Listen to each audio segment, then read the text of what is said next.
Future ఎలా ఉంటుంది అంటే రాబోయే 5-10 సంవత్సరాల్లో? అంటే మీరు ఎందుకంటే ఎక్కువ ఫోర్త్ సిటీ గురించి ఎక్కువ డిస్కషన్ జరుగుతుంది. ఫోర్త్ సిటీ డెవలప్మెంట్స్ ఏ విధంగా ఉండబోతుందని కూడా చెప్పారు. ఫోర్త్ సిటీకి ఉన్న ల్యాండ్ సరిపోకుండా 10-15 వేల ఎకరాలు తీసుకుంటారని చెప్పి కూడా వాళ్ళు చెప్పడం జరిగింది. దాంతోపాటు 1,00,000 ఎకరాలు సో సరౌండింగ్స్ మొత్తం డెవలప్ కూడా అవ్వబోతున్నాయని చెప్పుకుంటున్నారు. ఒకసారి ఫ్యూచర్ ఆలోచిస్తే రాబోయే 5-10 సంవత్సరాల్లో ఇటు ఎయిర్పోర్ట్ నుంచి మొదలు పెట్టుకుంటాడు శ్రీశైలం ఎండింగ్ వరకు ఎలా ఉండొచ్చు సార్ ఈ రోడ్డు? అంటే ఇటు పక్క బెంగళూరు హైవే కూడా ఉంటుంది, ఈ రెండు పక్క పక్కనే ఉంటాయి. మరో పక్క ఎక్కువ ఈ మధ్యకాలంలో అనిపిస్తుంది సాగర్ హైవే కూడా ఎక్కువ డిమాండ్ ఉందని చెప్పి. ఎలా ఉంటుంది ఈ లొకేషన్ మొత్తం? అంటే అభివృద్ధి అంతా ఒకవైపే ఉండబోతుందా?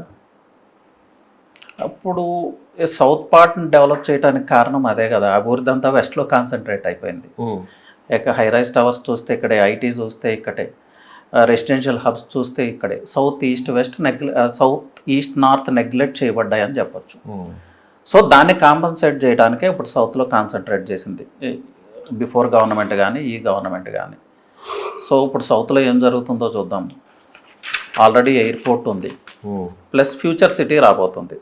ఫ్యూచర్ సిటీ వస్తే ఏమవుతుంది, ఎంప్లాయ్మెంట్ జనరేట్ అవుతుంది. ఎంప్లాయ్మెంట్ జనరేట్ అయితే రెసిడెన్షియల్గా డెవలప్ అవుతుంది, కమర్షియల్గా డెవలప్ అవుతుంది. So it's a cyclic process అనమాట. సో ఇక్కడ వెస్ట్లో కంజెషన్ని తగ్గించాలి అంటే సౌత్ డెవలప్ చేయాలి. ఒకే చోట డెవలప్మెంట్ కాన్సన్ట్రేట్ చేయటం కాదు, పీపుల్ ఇక్కడి నుంచి అటువైపు మూవ్ అవ్వాలి. సో గవర్నమెంట్ సింపుల్గా మూవ్ అవ్వండి అంటే అవ్వదు, అక్కడ ఇన్ఫ్రాస్ట్రక్చర్ డెవలప్ చేస్తే people will naturally move there. Commercial spaces మొత్తం అంటే ఆ బిల్డింగ్స్ అన్ని ఒకే లొకేషన్లో వస్తున్నాయి. సో మిగతా ప్లేసెస్కి ఎందుకు అవి స్ప్రెడ్ అవ్వట్లేదు? దీనికి మనం బెంగళూరుతో కంపేర్ చేయొచ్చు అండి ఈ విషయంలో. బెంగళూరు ఏంటంటే 4 sides ఐటీ ఉంటుంది, ఏ పక్క చూసినా ఐటీ ఉంటుంది. బట్ హైదరాబాద్కి ఏమైంది, ఐటీ అంతా ఒకే ప్లేస్లో కాన్సన్ట్రేట్ అయింది. Hi tech city, Gachibowli, financial district, ఈ ప్లేస్లోనే ఐటీ అంతా కాన్సన్ట్రేట్ అయింది. సో ఐటీయే మేజర్ ఎకనామిక్ పవర్ హౌస్ హైదరాబాద్కి. అలాంటప్పుడు ఐటీ అంతా కాన్సన్ట్రేట్ అయిన ప్లేస్లోనే కమర్షియల్ టవర్స్ వస్తాయి, రెసిడెన్షియల్ టవర్స్ వస్తాయి. ఎందుకంటే పీపుల్ ఇక్కడ ఉండటానికి ఇష్టపడతారు. ఐటీ అంతా ఇక్కడ పెట్టుకొని మీరు విజయవాడ హైవేకి వెళ్ళండి అంటే వెళ్ళరు కదా. గవర్నమెంట్ చాలా కాలం నుంచి రిక్వెస్ట్ చేస్తుంది పీపుల్ని, బిల్డర్స్ని, మూవ్ టు ఈస్ట్ అని. కానీ బిల్డర్స్ వెళ్ళట్లేదు. ఎందుకు అంటే వాళ్ళకి కావాల్సిన ఆ కస్టమర్ అంతా ఇక్కడ ఉన్నారు. ఐటీ పీపుల్ కస్టమర్ బ్యాకప్ అంతా ఇక్కడ ఉంది, ఇన్ఫ్రాస్ట్రక్చర్ ఇక్కడ ఉంది. మంచి ఇన్ఫ్రాస్ట్రక్చర్ ఉన్న ప్లేస్లో నేను హై రైజ్ టవర్ కడితే నాకు సేల్స్ ఉంటాయి. ఇప్పుడు నేను ఇన్ఫ్రాస్ట్రక్చర్ లేని ప్లేస్కి వెళ్ళి బిగ్ టవర్ కన్స్ట్రక్ట్ చేయలేను కదా. So that's why south is developing. అంటే ఇప్పుడు సౌత్ని అలా ట్రాన్స్ఫార్మ్ చేస్తారు. హై రైజ్ బిల్డింగ్స్ కూడా విపరీతమైన డిమాండ్ ఉందని చెప్పి కూడా వినిపిస్తున్నమాట. దాంతోపాటు గవర్నమెంట్ కూడా పర్మిషన్ విపరీతంగా ఇచ్చేస్తారు. ఎంతవరకు సేఫ్ సార్ ఈ హై రైజ్ బిల్డింగ్స్ అనేది? అంటే డబ్బులుంటే హై రైజ్లో కొనవచ్చులే కానీ బట్ అన్ని డబ్బులు పెట్టి కొన్ని కూడా హై రైజ్లో రేపు సెక్యూరిటీ పరంగా ఎంతవరకు సేఫ్టీ అంటే మీరు ఏం చెప్తారు? లక్ష్మణ్ గారు, హై రైజ్ గురించి డిస్కస్ చేస్తే ఇవి చాలా విమర్శలు వస్తాయి మనం ఏదైనా నెగిటివ్గా మాట్లాడితే. బికాజ్ పీపుల్కి ఇంకా అవేర్నెస్ రాలేదు దాని గురించి. మనం ఏదైనా మాట్లాడితే వీళ్ళు ఏదో రాంగ్ ప్రోపగండా అంటారు. బట్ ఎనీహౌ అవేర్నెస్ మనం అయితే క్రియేట్ చేద్దాం. హై రైజ్ వల్ల చాలా అంటే చాలా నష్టాలండి. టోటల్గా హైదరాబాద్ డైనమిక్స్నే డిస్టర్బ్ చేస్తుంది. ఇది గవర్నమెంట్ ఆఫీషియల్స్ కూడా తెలుసు. దీనికి రీజన్ ఏంటంటే అన్లిమిటెడ్ ఎఫ్ఎస్ఐ అనేది ఒక్క హైదరాబాద్ సిటీలోనే ఉంది, ఇండియాలో ఎక్కడా లేదు. దీనికి రీజన్ ఏంటనేది ఎవరికి తెలియదు. ప్రెజెంట్ గవర్నమెంట్ రేవంత్ రెడ్డి గారు వచ్చిన తర్వాత దీని మీద ఆయన మాట్లాడటం, ఆయన కూడా సాక్షాత్తు అసెంబ్లీ వేదికగా తన ఆవేదన వ్యక్తం చేశారు. ఇలా అవుతుంది, మనకు ఆ డ్రైనేజ్ సిస్టమ్ ఉందా, మనకు ఆ రోడ్ నెట్వర్క్ ఉందా, ఎలా చేస్తే అనేది. ఫైర్ సేఫ్టీ కూడా అంతంత మాత్రమే ఉంది. ఫైర్ సేఫ్టీ వాస్తవంగా మాట్లాడుకుంటేనండి హై రైజ్లో జనరల్గా ఈ ఫైర్ యాక్సిడెంట్స్ జరిగే అవకాశాలు తక్కువ, ఎందుకంటే బిల్డర్స్ ఆ మెజర్స్ తీసుకుంటారు. బట్ మన కర్మగాలి కానీ ఫైర్ యాక్సిడెంట్ అయితే దాన్ని ప్రివెంట్ చేసే మెథడాలజీ మన తెలంగాణ ఫైర్ డిపార్ట్మెంట్ దగ్గర అయితే లేదు, 100% లేదు. సో జరగకూడదని కోరుకోవటం తప్ప ఏం చేయలేము.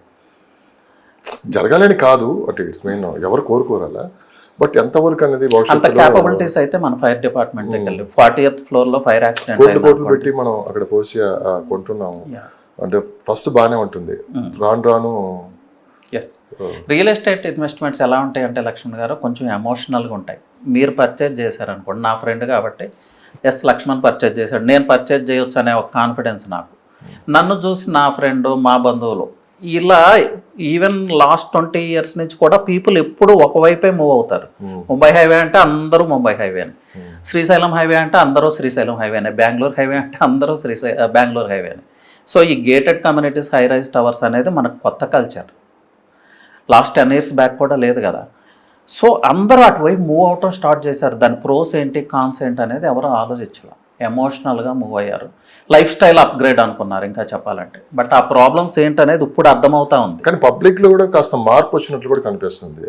గత 10 సంవత్సరాల నుంచి ఒకసారి మనం గమనించామంటే, ముందుగా సాఫ్ట్వేర్ ఎంప్లాయీస్ తీసుకున్నామంటే జాబ్ రాగానే ఫస్ట్ వెంటనే ఇల్లు కొనేవాళ్ళు ఇక్కడ. సో వాళ్ళకి వచ్చి ₹1,00,000 1.5 lakh లోను 70% అంటే దాదాపు 70,000 ఈఎంఐ కింద పోతుంది. తర్వాత స్కూల్ పిల్లలు, తర్వాత ఇంటి ఖర్చులు, రకరకాలుగా ఇవన్నీ చూసుకుంటే చివరికి వాళ్ళకి ఏం కనిపించట్లేదు. సో ఆ దూకుడుతనం అనేది కాస్త తగ్గింది. ఇల్లు కొందామని ఆలోచన కాస్త విరమించుకుంటున్నారు సాఫ్ట్వేర్ ఎంప్లాయీస్. జాబ్ ఎప్పుడు ఉంటుందో ఎప్పుడు పోతుందో గ్యారంటీ లేని పరిస్థితిలో ఉన్నారు.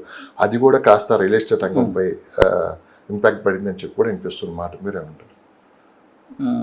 ఎస్ అండి, కొంత ఇప్పుడు జాబ్స్ ఇన్సెక్యూరిటీ అయితే ఏర్పడింది. సో జాబ్ లేనప్పుడు ఈఎంఐ పే చేయలేరు, లోన్ తీసుకోలేరు. ఆ ఇంపాక్ట్ కొంతవరకు ఉంది. కానీ హౌసే బర్డన్ అనుకునే మైండ్ సెట్ మన ఇండియన్స్లో లేదు. మనకు ఒక హోమ్, మీరు ఆలోచించండి. లేదు, ఇప్పుడు బయటపడుతున్నారు అంతా.